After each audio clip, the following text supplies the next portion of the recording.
Assalamualaikum warahmatullahi wabarakatuh.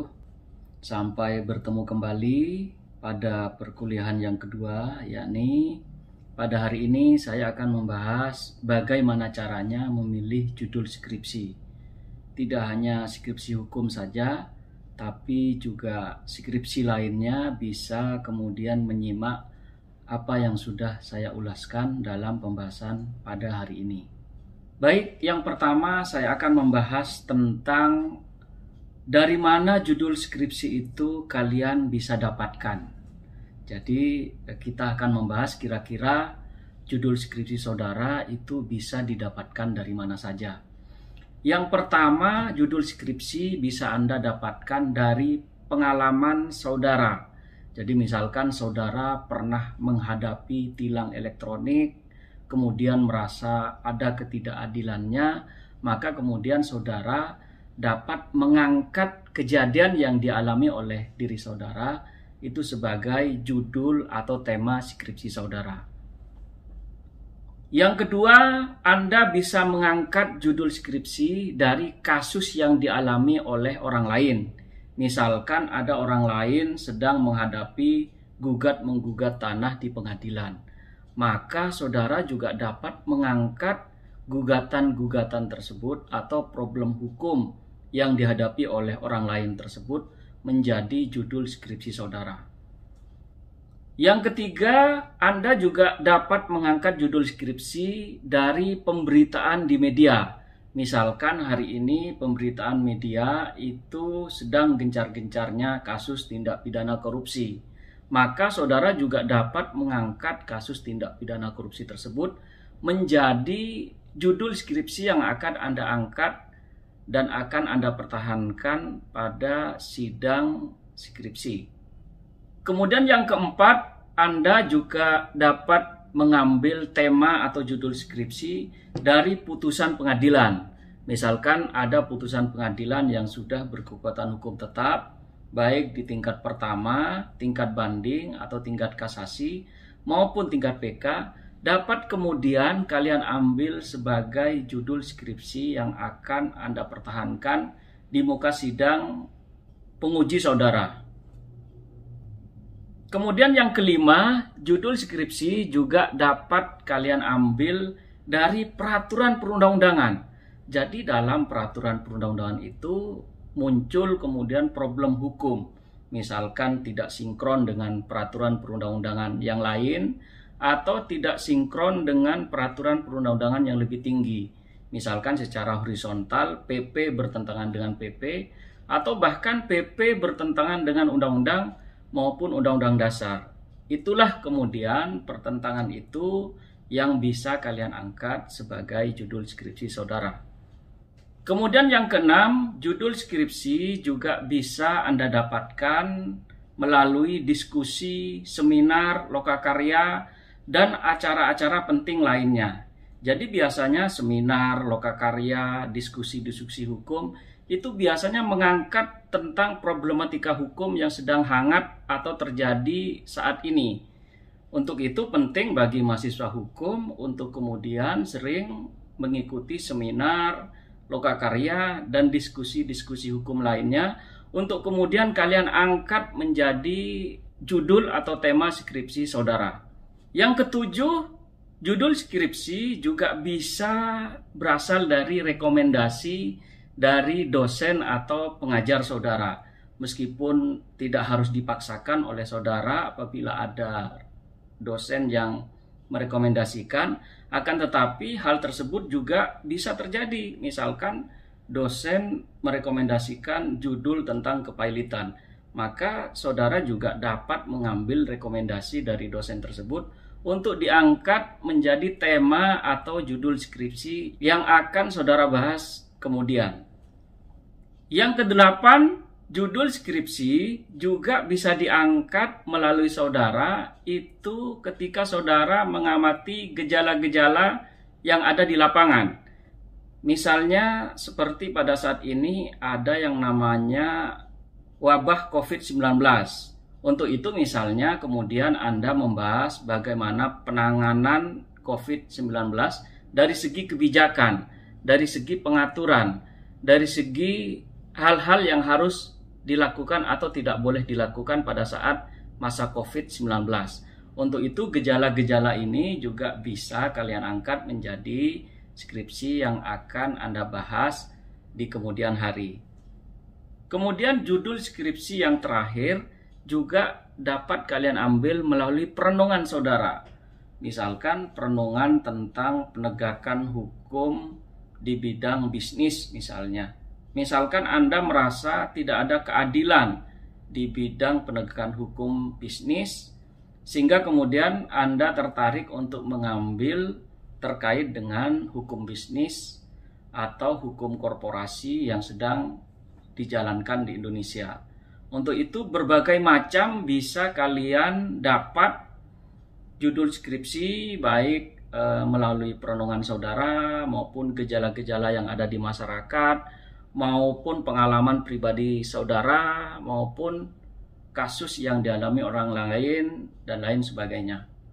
Kemudian setelah saudara menemukan judul atau tema skripsi tersebut, maka hal berikutnya yang harus kalian lakukan adalah merumuskan judul skripsi yang sudah Anda temukan tadi. Bagaimana cara merumuskan skripsi? Maka ada beberapa hal yang harus kalian lakukan dalam hal tata cara melakukan perumusan judul skripsi. Yang pertama, Anda harus menentukan beberapa tema atau ide dasar skripsi saudara. Misalkan ide dasarnya tentang tilang elektronik. Itu yang dinamakan sebagai ide dasar. Yang kedua, misalnya perkawinan di luar nikah. Kemudian yang ketiga tentang tilang elektronik. Maka setidaknya Anda sudah memiliki 3 ide dasar. Jadi ide dasar itu kemudian yang dituangkan oleh saudara dalam bentuk ide awal untuk menentukan judul apa yang akan ditentukan oleh saudara. Kemudian dari ide dasar tersebut, dari tema tersebut, kemudian Anda fokuskan atau spesifikkan ke dalam bentuk judul. Misalkan yang pertama tilang elektronik, kemudian saudara fokuskan lagi atau jadikan ke dalam bentuk judul, misalkan pelaksanaan tilang elektronik di DKI Jakarta, atau perkawinan di luar nikah, pengaturan perkawinan di luar nikah di Indonesia, atau pengaturan perkawinan di luar nikah di DKI Jakarta. Atau temanya tentang kepailitan, kemudian Anda jadikan sebagai judul pemberesan harta pailit bagi debitor asing di Indonesia. Itulah kira-kira bagaimana caranya dari ide dasar kemudian Anda spesifikkan menjadi judul skripsi. Kemudian setelah saudara merumuskan ide dasar, kemudian dijadikan judul skripsi, yang penting lainnya adalah kalian harus merumuskan rumusan masalah dari tema yang sudah Anda ambil, kemudian dari judul yang sudah kalian pilih, maka pilihlah setidaknya 2 rumusan masalah yang akan Anda bahas dalam skripsi saudara. Misalkan tilang elektronik, maka rumusan masalah yang pertama misalnya bagaimana pelaksanaan tilang elektronik di DKI Jakarta. Kemudian rumusan masalah yang kedua misalnya bagaimana idealnya pelaksanaan tilang elektronik di DKI Jakarta. Jadi itu menjadi sangat penting rumusan masalah karena menjadi pertanyaan mendasar bagi saudara dalam hal membahas skripsi yang akan Anda tulis. Kemudian yang keempat, dalam hal merumuskan skripsi, Anda harus memiliki hipotesa awal. Apa itu hipotesa? Hipotesa itu adalah kesimpulan sementara saudara atas skripsi yang akan Anda bahas. Hipotesa tentu belum tentu benar. Nanti akan diuji kebenarannya. Jadi misalkan Anda akan membahas tentang tilang elektronik, maka tentu Anda sudah memiliki pikiran awal atau kesimpulan awal tentang tilang elektronik, apakah sudah sesuai dengan ketentuan peraturan perundang-undangan, atau justru tidak menimbulkan keadilan, atau justru seperti apa menurut saudara? Tentu ini merupakan kesimpulan awal yang kemudian bisa benar atau salah atas hipotesa yang saudara ambil. Untuk itu hipotesa juga akan diuji kebenarannya melalui pembahasan dalam skripsi saudara. Apakah hipotesa selalu benar? Tidak harus. Jadi hipotesa itu merupakan pemikiran awal saudara tentang kasus atau peristiwa hukum yang akan Anda angkat dalam skripsi saudara. Yang kelima, bagaimana Anda merumuskan judul skripsi, kemudian Anda juga harus mengumpulkan data-data yang relevan dengan skripsi yang akan Anda bahas. Jadi misalnya Anda akan membahas tentang tilang elektronik atau tindak pidana korupsi atau perkawinan di bawah umur, maka yang harus dilakukan saudara adalah mengumpulkan data-data. Misalkan data primer terkait dengan peraturan perundang-undangan, misalnya juga terkait dengan putusan pengadilan, juga terkait dengan bagaimana pelaksanaan tilang elektronik, dan lain sebagainya. Jadi data ini yang kemudian Anda olah menjadi pembahasan yang akan Anda bahas dalam skripsi saudara. Yang keenam adalah menguji hipotesa. Menguji hipotesa artinya hipotesa yang sudah kalian simpulkan di awal tadi, kemudian diuji melalui data-data yang sudah Anda kumpulkan, melalui pembahasan yang akan Anda bahas dalam skripsi saudara. Apakah hipotesa yang kalian sudah ambil di awal tadi benar atau justru tidak benar? Jadi sekali lagi, hipotesa itu bisa jadi salah. Hipotesa bisa jadi berlainan dengan apa yang akan Anda bahas dalam pembahasan saudara. Jadi merupakan hal yang biasa apabila hipotesa saudara tidak sama dengan pembahasan yang akan Anda bahas dalam skripsi saudara. Syukur-syukur hipotesa yang sudah akan Anda ambil sama dengan hasil yang akan Anda bahas dalam skripsi saudara. Kemudian setelah Anda menguji hipotesa dalam pembahasan saudara, tentu dari hipotesa itu terdapat kesimpulan yang harus Anda simpulkan yang akan nantinya kalian masukkan dalam skripsi saudara. Lalu bagaimana judul skripsi yang baik itu? Maka setidaknya ada beberapa poin apabila judul skripsi saudara itu dapat dikatakan sebagai judul skripsi yang baik. Yang pertama, judul skripsi yang belum pernah diangkat atau ditulis atau dikaji oleh orang lain. Jadi apabila skripsi saudara adalah skripsi yang belum pernah diangkat atau belum pernah ditulis atau belum pernah dikaji oleh orang lain, maka dapat dikatakan skripsi saudara adalah skripsi yang bagus. Kemudian yang kedua, skripsi saudara itu bersifat aktual. Apa yang terjadi pada hari ini, apa yang sedang dibahas banyak orang pada hari ini, itu merupakan bagian dari skripsi yang dapat dikatakan sebagai judul skripsi yang baik. Kemudian juga meskipun misalnya skripsi saudara itu sudah dibahas oleh orang lain, akan tetapi dalam skripsi saudara ada nilai kebaruan, ada pembeda dari skripsi yang sudah ditulis sebelumnya oleh orang lain. Kemudian yang keempat, skripsi yang baik adalah dia adalah skripsi yang spesifik dan fokus. Misalnya saudara akan membahas tentang tindak pidana korupsi. Tindak pidana korupsi ini tentu sangat luas sekali. Kemudian saudara mengspesifikkan kepada tindak pidana korupsi yang dilakukan oleh korporasi. Nah, itu tentu sifatnya spesifik dan khusus hanya kepada korporasi saja. Kemudian yang selanjutnya, judul skripsi yang baik adalah judul skripsi yang memancing seseorang untuk dapat membaca atau mengetahui skripsi yang sudah ditulis oleh saudara.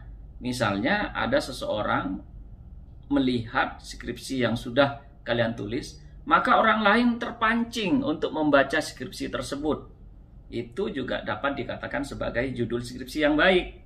Kemudian yang berikutnya, skripsi yang baik juga adalah skripsi yang sesuai dengan hati nurani kalian, tidak berdasarkan paksaan oleh siapapun, baik oleh dosen kalian maupun oleh atasan kalian maupun orang tua kalian. Jadi skripsi yang baik adalah skripsi yang menurut keinginan kalian untuk menulis problem hukum yang sedang atau akan terjadi di kemudian hari. Kemudian jelas skripsi yang baik adalah dia bukan plagiat, bukan dari hasil contek atau copy paste dari skripsi yang lain.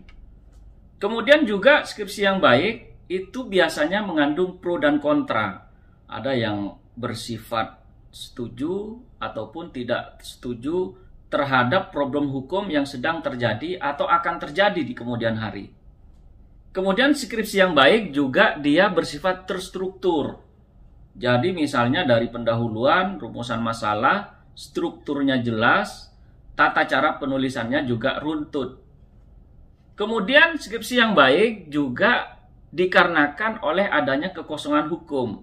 Misalkan hal-hal tentang COVID-19 itu sebelumnya belum diatur melalui peraturan perundang-undangan. Sehingga kemudian terkait dengan keadaan darurat di masa COVID itu menjadi hal yang sangat unik dan bagus untuk diangkat menjadi sebuah skripsi.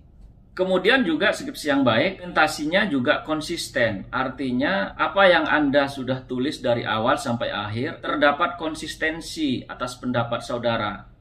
Kemudian yang berikutnya yang baik juga adalah dikerjakan sendiri oleh saudara, bukan atas dasar dikerjakan oleh orang lain atau dibantu oleh orang lain. Karena tentu saudara akan lebih paham tentang problem hukum yang angkat menjadi skripsi yang tentunya ditulis oleh Anda sendiri.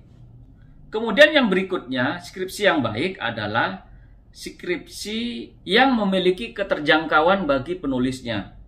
Misalkan saudara tertarik untuk menulis skripsi tentang intelijen, tapi saudara tidak mampu dalam hal memiliki data-data yang harus Anda akses dalam hal menulis skripsi tentang intelijen, maka saya tidak menyarankan bagi saudara yang tidak mampu untuk mendapatkan data-data tersebut, karena justru akan menyulitkan saudara dalam hal penulisan skripsi yang dimaksud. Yang terakhir, skripsi yang baik, dan ini menurut pendapat saya pribadi, skripsi yang baik adalah skripsi yang cepat selesai. Meskipun dalam artian cepat selesai, artinya saudara memenuhi kaidah-kaidah tadi yang sudah saya sebutkan satu persatu tadi. Artinya saudara tidak nyontek, tidak copy paste, harus dikerjakan sendiri, dan lain sebagainya. Jadi sekali lagi, skripsi yang baik adalah skripsi yang cepat selesai. Lalu berikutnya, bagaimana saudara untuk mendapatkan judul skripsi yang baik tadi? Yang pertama, saudara harus sering mengamati perkembangan hukum baik di media cetak maupun di media online. Misalkan saudara sering melihat tayangan TV yang membahas tentang hukum atau berita-berita di TV yang berkaitan dengan hukum, atau melihat situs atau website yang membahas tentang problematika hukum yang sedang atau akan terjadi di kemudian hari. Yang kedua, cara mendapatkannya bisa berdiskusi dengan dosen saudara atau atasan saudara, atau bahkan teman tempat Anda berdiskusi sehari-hari. Yang ketiga juga saudara bisa mendapatkan judul skripsi dari banyak membaca buku atau jurnal hukum ataupun pembahasan tentang hukum lainnya. Yang keempat juga saudara dapat mengambil skripsi dari terbitnya peraturan perundang-undangan yang baru. Misalkan peraturan Omnibus Law, itu kalian dapat menganalisis dari segi problematika atau persoalan hukum yang mungkin atau akan timbul di masyarakat di kemudian hari. Selain itu juga kalian dapat membahas dari putusan-putusan pengadilan. Misalkan putusan pengadilan tentang BLBI misalnya, itu juga bisa saudara ambil sebagai judul skripsi saudara. Dan keuntungan membahas dari putusan pengadilan itu kronologisnya sudah ada, analisis hukumnya sudah ada, kemudian kesimpulannya juga sudah ada. Artinya saudara tinggal kemudian menyimpulkan apakah putusan pengadilan tersebut sudah adil atau tidak, atau sudah sesuai dengan kaidah-kaidah hukum atau tidak. Kemudian yang berikutnya, judul skripsi juga bisa kalian dapatkan dari mencari perbandingan di universitas lain. Misalkan kalian pergi ke universitas lain untuk mencari ilham atau masukan, atau kira-kira saya akan mendapatkan judul skripsi yang seperti apa. Meskipun sekali lagi tidak boleh Anda sama persis dengan skripsi yang sudah Anda baca dari universitas lain tersebut. Itulah kiranya bagaimana cara memilih judul skripsi yang baik. Saya harapkan perkuliahan ini menjadi bermanfaat. Semoga kita semua sehat dalam lindungan Allah Subhanahu wa taala. Saya ucapkan terima kasih, kurang lebihnya mohon maaf. Assalamualaikum warahmatullahi wabarakatuh.